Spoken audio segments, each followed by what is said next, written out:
Olá, bom dia. Nós vamos falar hoje sobre movimento em 2 e 3 dimensões.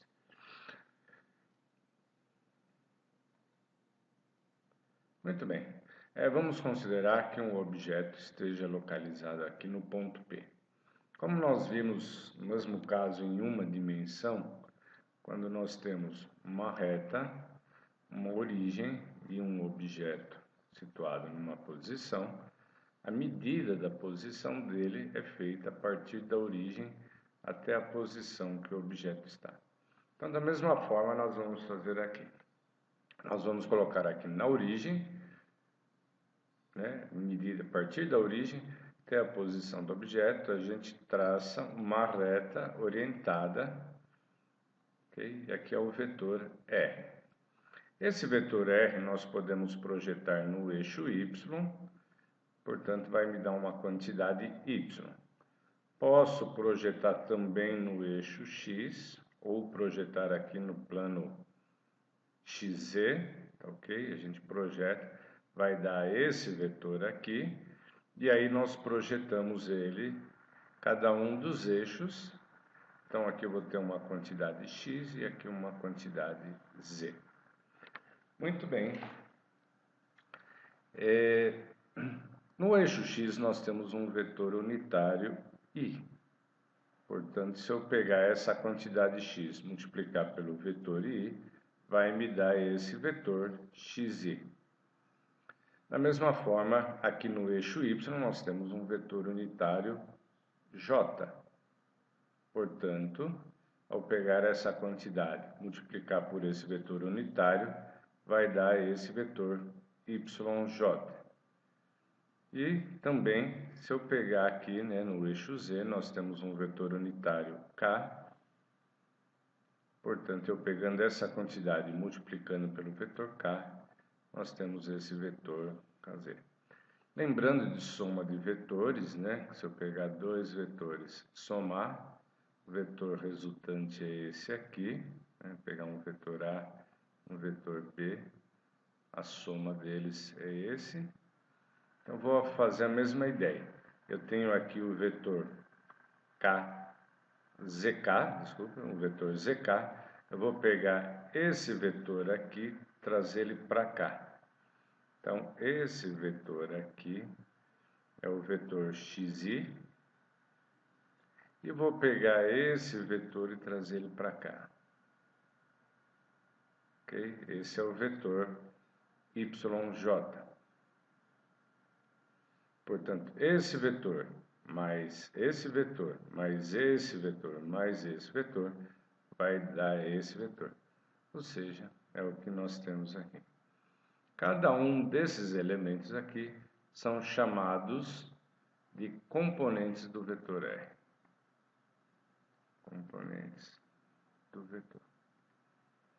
A magnitude desse vetor R, lembrando, é usar o teorema de Pitágoras. Então, é x² mais y² mais z².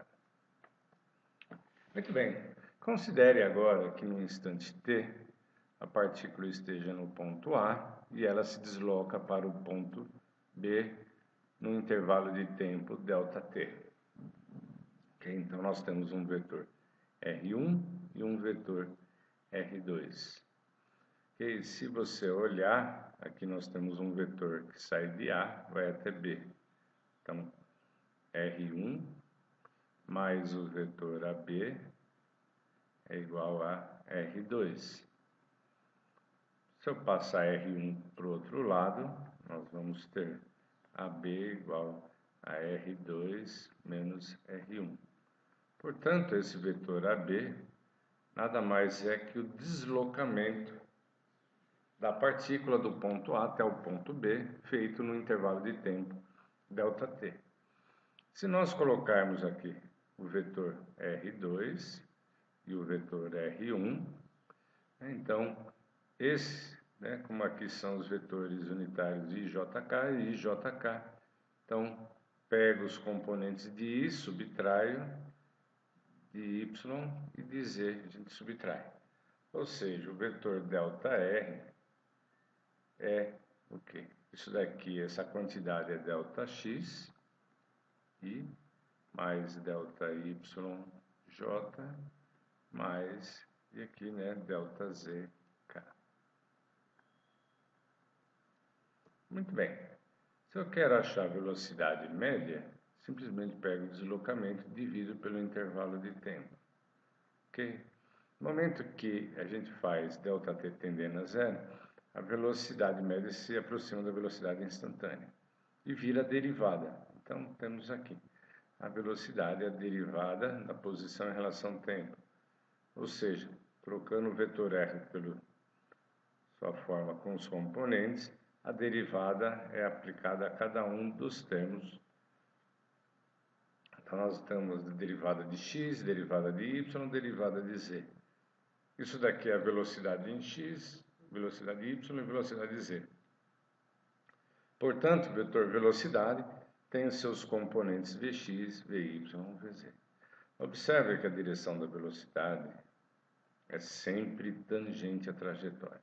Então, se eu tenho aqui uma trajetória de partícula, quero achar a velocidade nesse ponto, é uma reta tangente à trajetória. A aceleração média é a variação da velocidade dividido pelo tempo, no limite que ΔT tender a zero, vira derivada. E da mesma forma, nós temos aqui que a aceleração, o vetor aceleração tem componentes AX, AY